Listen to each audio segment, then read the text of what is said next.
अस्सलाम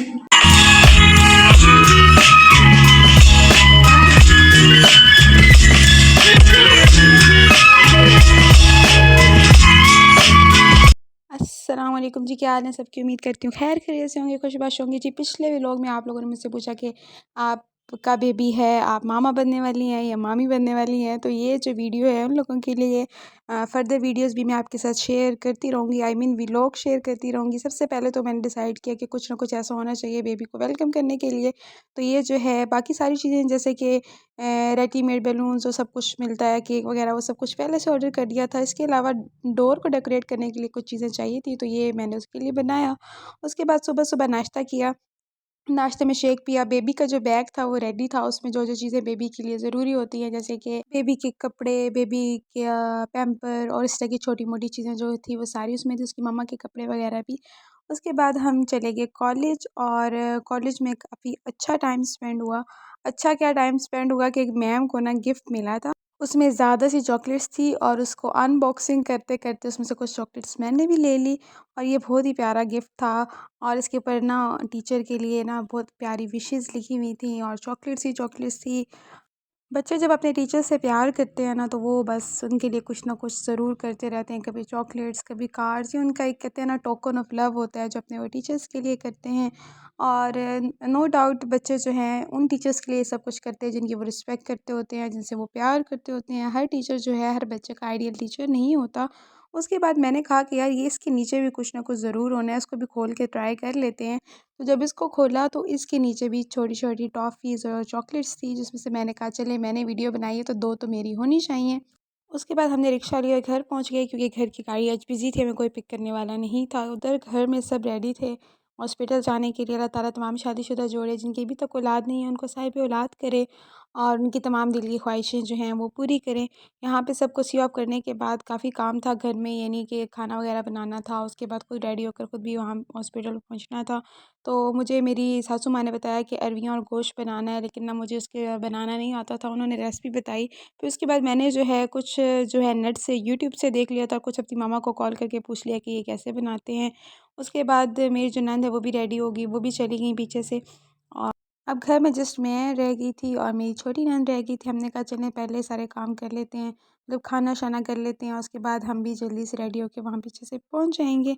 मेरे ससुर नमाज़ पे गए हुए थे, उन्होंने बेबी के कान में अज़ान देनी थी तो हम उनका वेट कर रहे थे।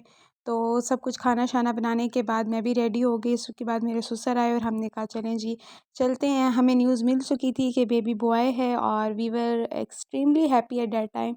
उसके बाद हम सब जो है हॉस्पिटल की तरफ निकले। खाना मैंने नहीं खाया था, वही सुबह से जो शेक पिया हुआ था। मैंने कहा कि नहीं, खुशी के मारे कि नहीं बाद में कुछ खाऊँगी। उसके बाद मैं चली गई हॉस्पिटल और हम अब यहाँ सोच रहे थे कि बेबी कैसा होगा, ये वो सोचते-सोचते 5-10 मिनट का ही रास्ता था। उसके बाद हम जी हॉस्पिटल पहुँच गए और उसके बाद जो है नंद जो मेरी छोटी है वो पहले आई थी, उसको पता था रास्ते का। उसने मुझे बताया कि ये वाला रूम है, वो मैं लेकर गई। उसके बाद सबसे पहले मिठाई वगैरह खाई, मुबारकबाद दी, बेबी को देखा। ही वाज़ सो क्यूट, माशाल्लाह माशाल्लाह। अल्लाह ताला नज़र बद से बचाए, सबको कहते हैं औलाद नरीना से नवाज़े। उसके बाद हम वापस जा रहे थे, हमने आज जाना था जी खुशाब। पहले हम एटीएम पे रुके, वहाँ से कुछ पैसे, मतलब एटीएम पे क्यों रुकते हैं, पैसे वगैरह ही निकलवाने होते हैं ना। उसके बाद हम पहुँचे खुशाब, वहाँ मैंने ना एक केक ऑर्डर किया हुआ था बेबी के लिए, वो पिक किया। और खुशाब के बाज़ार के अंदर एक गली जाके वहाँ जाके हमने जो है पिक करना था केक। काफ़ी मुश्किल हुई लेकिन पहुँच गए थे। उसके बाद घर वापस आ गए, घर आके पता चला कि बाबा नमाज़ में हैं, घर लॉक है।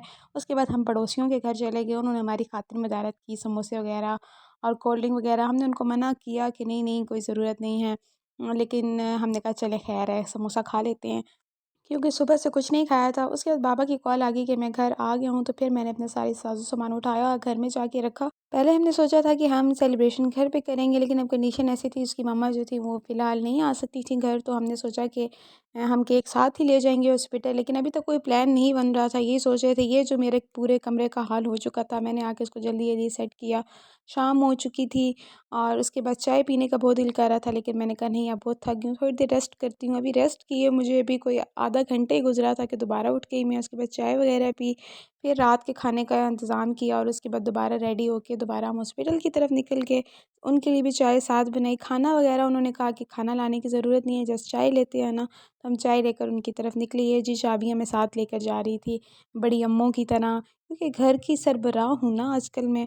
उसके बाद जी उनकी मम्मा को जाके प्यार किया। माएँ जो होती हैं ना वो बहुत अज़ीम होती हैं, उनकी कदर करनी चाहिए। वो किस कदर तकलीफ़ से गुज़र के एक बेबी को पैदा करती हैं, उसके लिए उनको क्या कुछ फ़ेस करना पड़ता है, जस्ट वही बता सकती हैं। उसके बाद वापसी पे हम रिच कैलरीज़ गए थे और ताकि कुछ खाने को ले सकें। सैंडविचेज़ वगैरह तो ख़त्म हो चुके थे। फिर मैंने अपने लिए एक सलांटी और एक जूस वगैरह लिया और उसके बाद हम घर चले गए। हाँ, निकलते वक़्त हमें याद आया कि कुछ आइसक्रीम टाइप भी खा लेना चाहिए, तो हमने वहाँ से चीज़ ली थी और मैं यहाँ पे चेक कर रही थी कि कौन-कौन सी प्रोडक्ट्स हैं और मैं अपने लिए क्या लूँ, लेकिन मैंने कुछ भी नहीं खरीदा।